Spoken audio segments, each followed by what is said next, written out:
If you enjoyed this lesson, please check out the links below to get involved in my jazz violin practice club. We meet on Zoom every week to practice jazz violin together. Enjoy the lesson.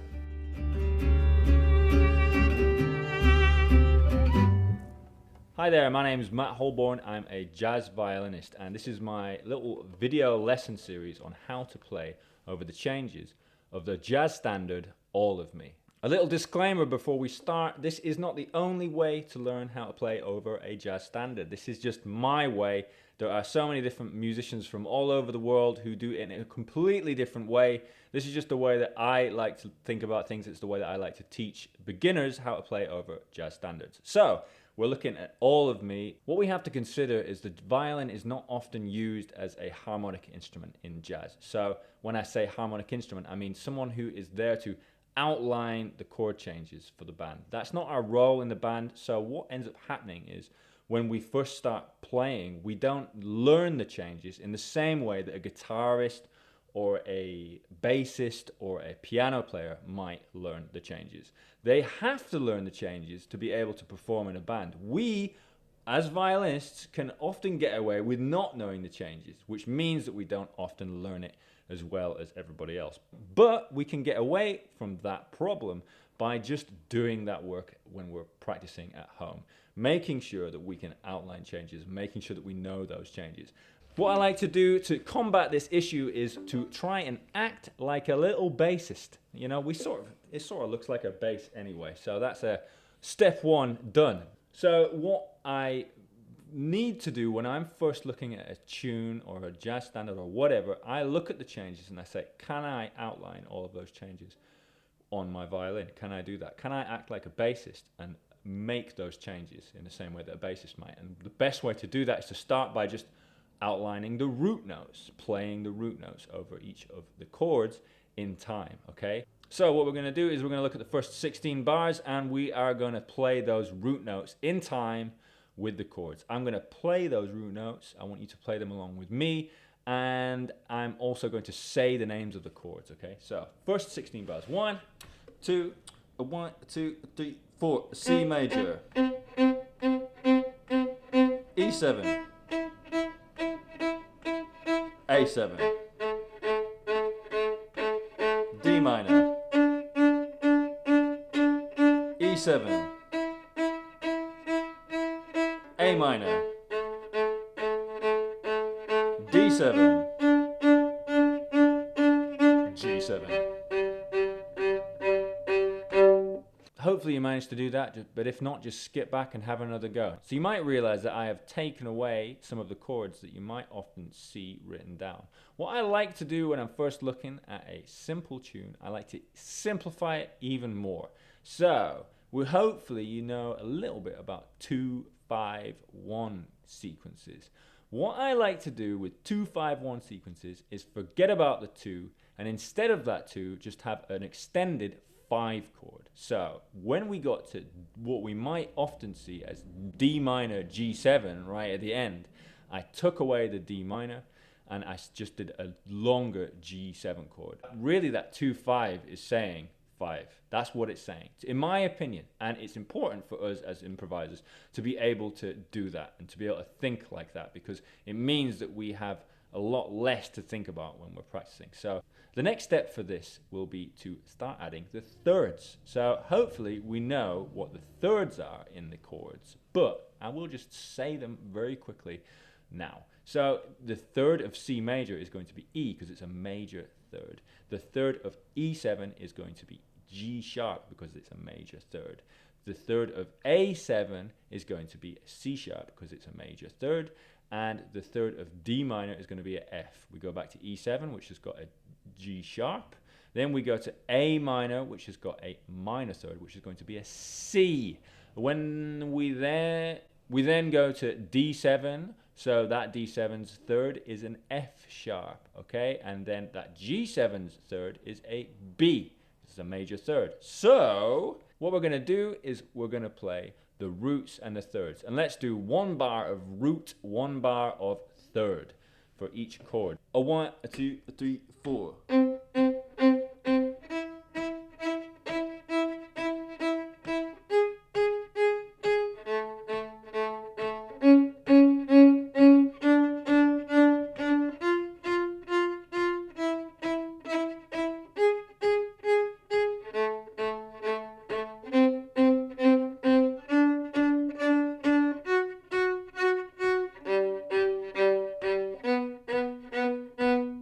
Hopefully that worked out for you. But as I said before, if you need to practice it more, you can just skip back and try again. What we're going to do now is we're going to add the fifths of each of these chords. And I'm going to assume that you know what those fifths are. If not, hopefully your ear will catch up with what I'm doing when we play. But let's play along with me. And what we're going to do is we're going to go 1, 1, 3, 3, 5, 5, 3, 3. A 1, 1, 3, 3, 5, 5, 3, 3 on each chord. Like this. 1, 2, a 1, a 2, a 3, 4.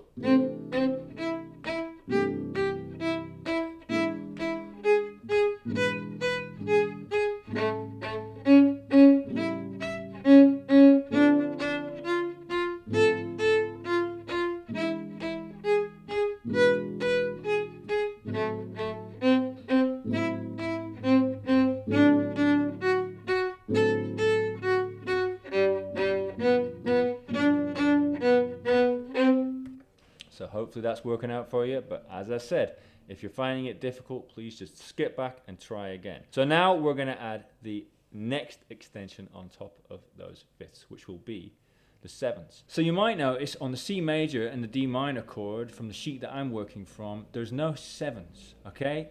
All you can see is that little triangle, which means major, and that little minus, which means minor. So it's my opinion that when you're first getting into playing over these simple jazz tunes, these jazz standards, that you don't worry about the extensions on top of the major chords and the minor chords, or the static major chords and the minor chords. We just think of these as triads, okay? So we're going to add the sevens to the seventh chords. So when we look at these 7 chords, the E7, the A7, the D7, and the G7, these are all major triads with a flat 7 on top. So on the E7, that flat 7 is a D. On the A7, that flat 7 is a G. On the D7, that flat 7 is a C. And on the G7, that flat 7 is an F. Hey, there's a cat. Now, our little exercise is going to be when we have those major chords, we're going to do that little pattern that we did. 1, 1, 3, 3, 5, 5, 3, 3. And when we go to the dominant chord, we're going to play the 7 as well. So it's going to be... So it's going to sound like this. Let's try it. A 1, a 2, 3, 4.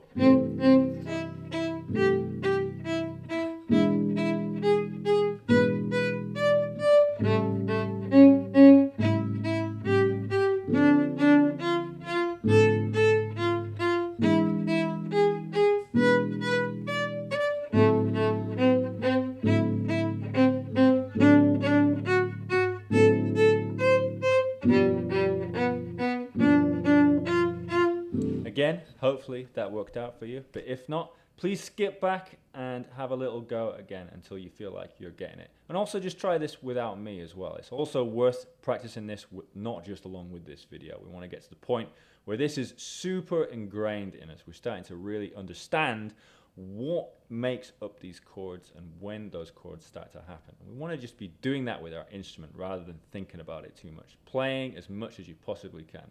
So the next and final step is to be able to improvise with all of these notes that we've been learning over each of these chords. So not just playing these patterns that I've set out for us, and to be able to pick from the notes within these chords and within these patterns and to improvise bass lines that are interesting. So we want to be doing this incrementally, and the first step is to not change note for every beat, but only change note when you've changed chord. So if you're playing a C on the chord of C, you're going to play that for the whole 2 bars. But when you get to that E7, you've got a couple of notes that you can pick from. You're going to be playing a C, right? So you can pick from the D that's quite close to it, which is the 7th of E7, or you can go from that C down to a B, which will be the 5th of E7. A little bit like this. 1, 2, 3, 4.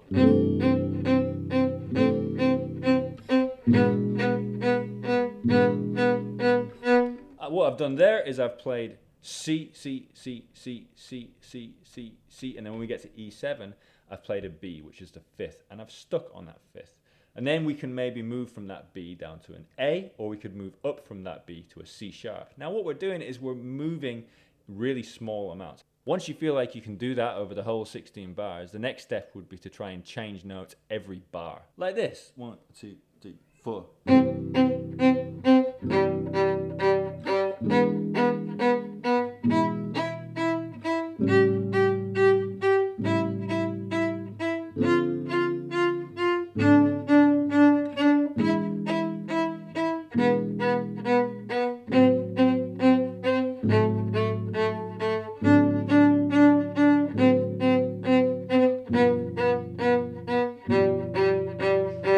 Then the next step would be to try and change a note every 2 beats.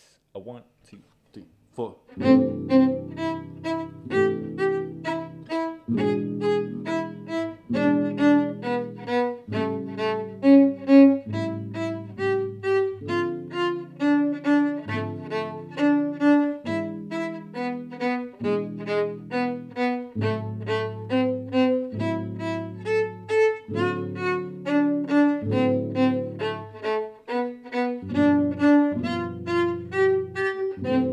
And the last thing that we're going to try and do is we're going to try and change note every beat, like this. 1, 2, 3, 4.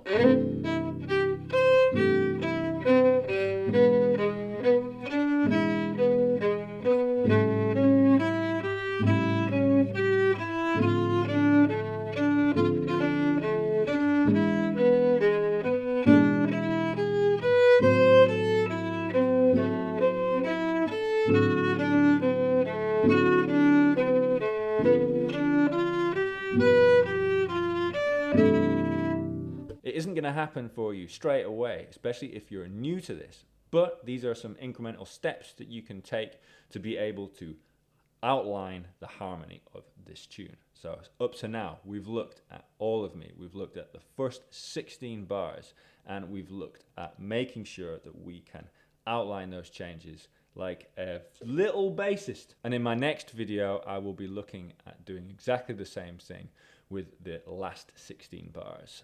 If you've enjoyed this video and you're enjoying this video series, please have a little look via the links below how you can get involved in my jazz violin practice club. We practice lots of things like this. We look at different ways that we can create nice melodies out of simple scales, and I've got loads of different techniques for getting you to quite quickly be able to create your own music with these simple jazz standards.